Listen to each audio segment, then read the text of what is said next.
Hello, hello, how are you? My name is Marion and welcome to the Majestic Events YouTube channel. This is a channel where we discuss all things related to event planners. Right. And today we are back with part 2 with Shiru of Magnolia Events. Now, thank you so much for what you told us last time. Your journey, it was nice. And from what I can tell, it seemed a little bit rosy, a little bit nice. Where are you now? So I am in a mature stage. Right. That's a very good answer. You're in a mature stage. But where is Magnolia now? So especially with COVID. Okay, so now with the growth that we had, of course now we have staff members who become our family members because they just become part of us. And so COVID happened, and of course events were punched. No, we're not even hit, we were punched or hit by a bus. And I'm looking at my employees and thinking, what are they feeding their children? What are they doing for rent? And we thought we already have some skills. And so we looked at our hands. I think it was a preacher who preached and said, look what's in your hands. Yes. What's in your hands that you can use? Because instead of saying, God, give me, God, what is already here? What have you already blessed me? So one thing we had was a truck. We have a truck. What else do we have? We have skill of packing and unpacking events, delicate chandeliers, vases, delicate flowers until they are arranged, and we do it so effortlessly, sometimes even twice, thrice a week, and nothing, as in we've never lost items because we were not well packed. So an idea was birthed. How about you do Magnolia Event Movers, whereby we will help you move. Not only will we help you move, we will help you stage your home the way we stage events. If you'd like us to do before you move in, we can come in and kind of consult and do a little bit of interiors, help you arrange. Because some people have very nice things, they just don't know how to place them. They just come and you see all the couches against the walls, and then the small coffee table at the middle. I was like, no, you can create zones in your living room. You can do like your bedroom. You can figure out how to partition. So you just you systematically do things. So we started that. We have had a couple moves, then events are picking up again, but it's still an area that I would hope to grow into because I love interior design. I do it not on an official basis, like as a passion. So I felt like maybe as we get older, the event business, maybe one of my daughters will pick it. Hopefully, and if they don't, God will lead us how to do whatever to do. But I would want to transit into interior design and into home concepts and stuff like that for the future. So when did you launch Magnolia Movers? During COVID. Exactly when? July. Like which month? July. June. Yeah, July. So I'm interested to know, because anyone who's watching is like, oh my gosh, Shiru has had it so easy. No. She's been like, can you give us like what was going through your mind? I'm sure you're one of those people whose weddings was cancelled. Oh, yes. What was going through your mind from March 13th? Yes. To Magnolia Movers inception? Like, how was it? What was the emotion like? Can I tell you what would make me have sleepless nights? What? Was my employees, honestly. The fact that I couldn't carry their salaries, and the fact that I just had my breakfast and I don't know if they ate. The fact that one of them called me and just said, nitumie tu pesa ya unga, nitatafuta mboga. Wow. Whoa, that was what was. I need to create something with the skills you already have for them. Yeah. So it was your employees that propped you and like, you know what, you need to do something. And because you're already good at something, it was not about making money, by the way. It's good to make money, but by the time it became Magnolia Event Movers, it was to keep busy, to reuse our skills, and above all, to feed my other family. So you never thought of, there's no money. Yes. There's no business. Let go of my people. Call them back when this work. Let me tell you, we had a plot somewhere that needed clearing. I was going to say fear. I was going to say fear. Is that correct? Yes, right. yes. And at the first, even before you look for anybody, I would call my guys. Do you think you can do this? Instead of me going outside. For me, it was about retaining my Magnolia family. It was so important that they knew that it was not about the big installations. It's also about this moment right now. The fact that I care that your kid has not eaten. Yeah. You know, what's coming out to me is that your people, your team means a lot to you. Yes. So my question to you, and maybe this is probably where I would have gone initially, which is, what advice, and I think this would not really go to startup planners because they're barely employing right now. Correct. But to the planners who have been there for years, 5 years, what do we have to look out for when it comes to managing our teams and managing our employees? Because clearly, for you to care that way, it means they have really done good service for you. Correct. So what's the secret? Because people keep complaining about employees. So, but then sometimes I'm told I'm too easy on my employees. Is it? I don't know. Because, remember, part of my career has been on the other side of the world, where the MD of a company would be like, let's go have coffee. And you'd have coffee as if you and I are having coffee. Oh, really? It's in Kenya that it's such a, whoa, my boss, I can't get near you, you know. I remember the CEO of the bank I worked in. He knew me by my first name. I remember when I had my babies, he'd ask me, how's Jabi doing? As in, the CEO of a huge bank. I don't think that would happen in Kenya. So my relation with my employees is a little bit like what I first was introduced to when it came to career. So we are good friends. They will come and tell me when things are working out, when they're not working out. And one of the reasons that we are very successful event planners is that I don't tell them what to do when we have an event. I sit down, I give them the concept. We have a creative meeting where we all contribute ideas and make them work. So it's collaborative. Yes. So we all own the project, you know. So if one of us in that meeting came up with a really funky idea that when we installed it, it's like, wow, they'll be bragging the whole day. It's like, what would you do without me? And that is the culture that I have hopefully birthed. I don't like to walk around like boss lady. I've entered and then they stop talking. As long as, I don't take rudeness or anything, don't get me wrong. But I like the fact that we are a family. We sit down, and even you will find that some of them will go on Pinterest. Randomly in the middle of the day, I get a pin. It's like, do you remember the event we did? I've just seen this pin, and I think if we were to get a chance to do it again, this would be a good idea to install on that. So we are a connected family. So you're saying that we need to treat our employees like family? Like family, like people. Like people. It is so rude for you to go for a setup. You order yourself Java and coffee and your guys have not eaten. It's wrong. No. Yeah. Yeah. Figure out what you can offer. Maybe you might not be able to afford the Javas and whatnot for everybody. But if you offer somebody something little, it's human. Be human. Be human. If they have a sick one in the hospital, be human. Ask about it. See how you can help. Be human. Yeah. Gosh, that is so heartfelt. Yeah. And my next question to you would be, do you have, now that you have wonderful employees, based on what you're saying, obviously we know they're not perfect, but there's a way in which you work with them and you've developed a system that works for you. Do you have to be there for every event that you plan? Let me talk about the planning here, because this is what this channel is about, mainly planning. Yes.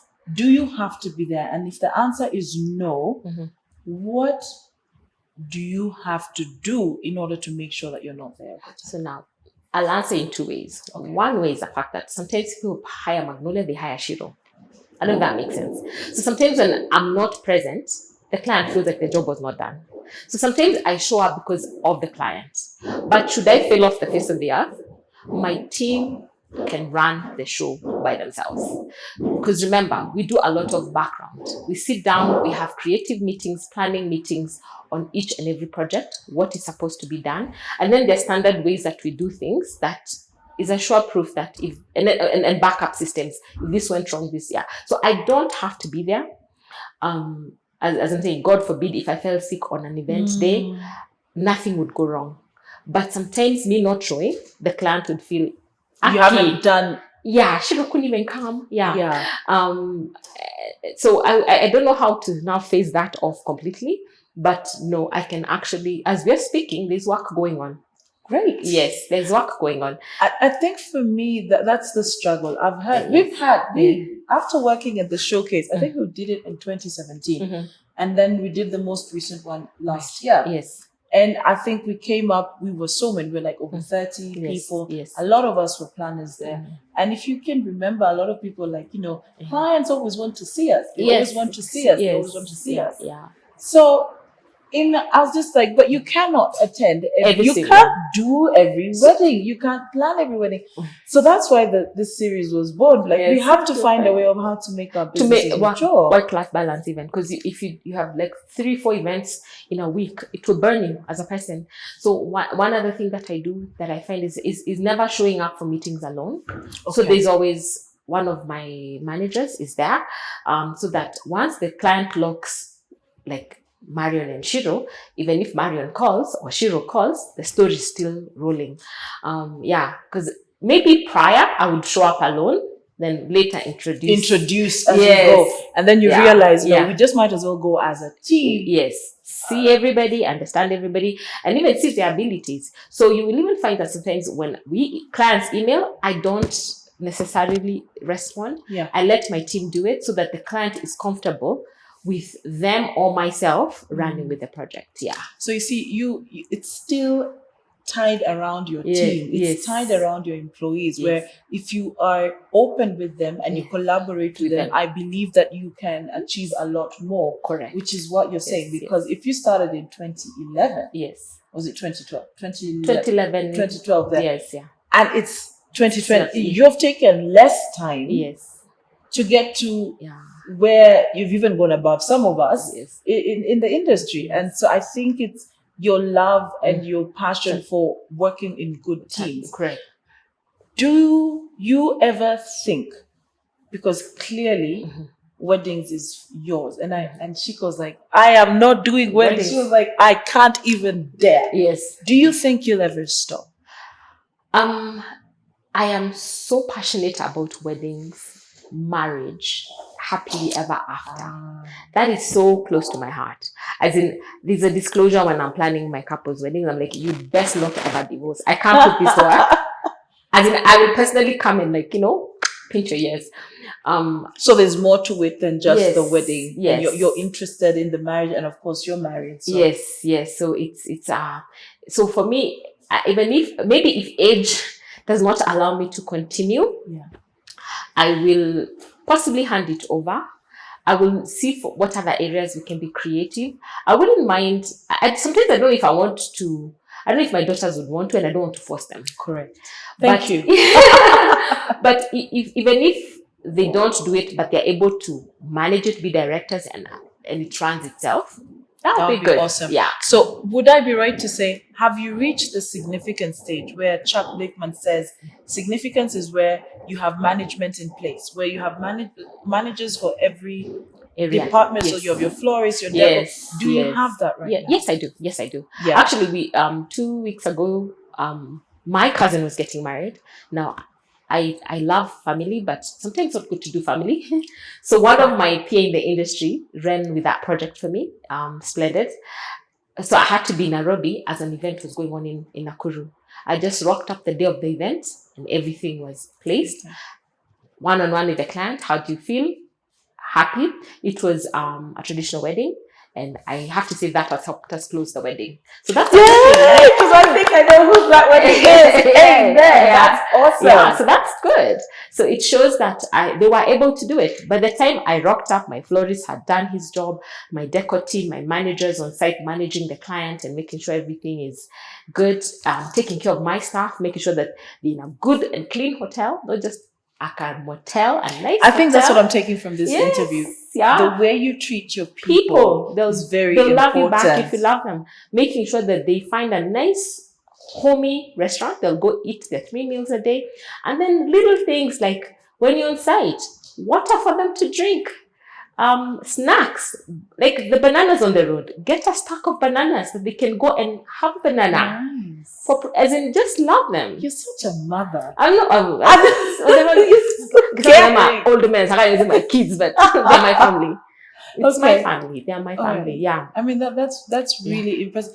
Do you ever see yourself, even at this stage where you're at? Because clearly you're not at stage 7 because you've not exited the company. So stage 6, and you're at significance. Do you see yourself at this stage doing or taking a specific role? Like saying maybe handling the design aspect and having the rest of your team handle everything. Do you see that as a possibility, or are you so in love with it? Because I know you're good with your hands. Yes. So is this something that you see yourself moving? Do you feel like you move to the strategy level or to the design level, or where your team is literally running everything for you? So the level that I am hoping to be at is, I don't know what you call it, finding the work and giving it to them. Okay. What's that level? It's somewhere in between. Yes. Yeah. So whereby, so maybe you take the business development. Yes. The selling of it, and then now you somebody else executes. Yes. And yes, I will drop in the event and make sure everything is fine, but I don't have to worry about where did the flowers come from. Because you've taught them how to source. And actually they do. They actually source between what we have in-house and what's in the market. They can source a whole event. All I need to do is sign the check for them to pay. Other than treat them right, what did you do? I almost want to come and do a case study on your team. Honestly, I think it's just recognizing that the other person has a heartbeat just like you. You cannot be rude. Because I have heard of stories where, not necessarily in events, but where the business owners are so mkali. You know, you can pass your employees without saying hello, without, you know, like if you ask them, is so-and-so married, you wouldn't even know. I think it's good to just have a human touch to people. Yeah. And like, I would tell you what's your, like, okay, I don't know their details, but I know a certain person is married with 3 kids, 4 kids, 1 kid in university. Sometimes even if I see an ad on, some of them will tell me my daughter has finished accounting. I see a job posting, I'll post to them. Tell your daughter to apply. You see, nice human touch. I mean, I'm learning a lot. I'm also learning a lot. It's human touch. Whether this person went to school, maybe they're not as articulate as you are, but the fact that they're working with you, they have some God-given something. Recognize it and and work with it. Nurture them. So what would your parting shot be? Because I actually thought this would be for startup event planners, but the more I've talked to you, I'm realizing I'm learning as well. What would you tell an event planner who is experienced, who has their company, is, you know, Can I just go back a bit? Yeah. There's one thing I challenged my team in one of the staff members. I said, like, the person in charge of decor, I said, we are always sourcing for a particular fabric from another company. I said, I challenge you to come and tell me, give me a loan of this amount. I buy the fabric. You be sourcing from me. I grow them. I said, but you must pay me back. It's a loan. If I source linens from Majestic, and you feel you can buy 30 of those particular fabrics, then tell me, you know what? Can I buy 30 so that we're only sourcing the excess from Majestic? I will grow them. The only thing I say, conflict of interest, don't get the things I have, because obviously I won't buy. Yeah, then there's conflict of interest. Yes. But if it's something that I don't have, get it, I wouldn't even get it. So that's very strange, because many people would not want to do that because they're afraid of, someone told me they're afraid of raising their own competitors. That's okay. God will grow you. I'm so serious about that. Let me tell you, you plant a seed, as you water it, you're also learning. Good. And they'll always look up to you. Like this weekend, I'm doing a wedding of one of my ex-wedding planners. Nice. You see, why would she come back home? She could have done it herself. Correct, because she's a wedding planner. Correct. She could have sourced everything and, you know, but she came to us. Why? Because you grow them. And I think when you trust people in that level, they trust you back and they give you their best. So by the time you hear people lost or back end deals happening, when you appeal to them with a human touch, they'll appeal back to you. They will also look out for you. So in short, your parting shot My would be, parting I almost shot feel is- like I can do it for you, but Yes, go ahead. I don't know. Be human. Love what you do. Be authentic. Don't try to impress. Just love what you do to your clients and to your work family. Yeah. Yes. And that's my parting shot. Guys, Yeah. I mean, talk about learning on the job. Yes. I think Shiru has done her best to tell us the reason why Magnolia Events and Magnolia Movers is where it is because of its people, because of the team. So as an event planner, you have a company, you also do other things such as decor, flowers, sound. Take care of your team and take care of your people. Yes. Have yourselves a blessed evening.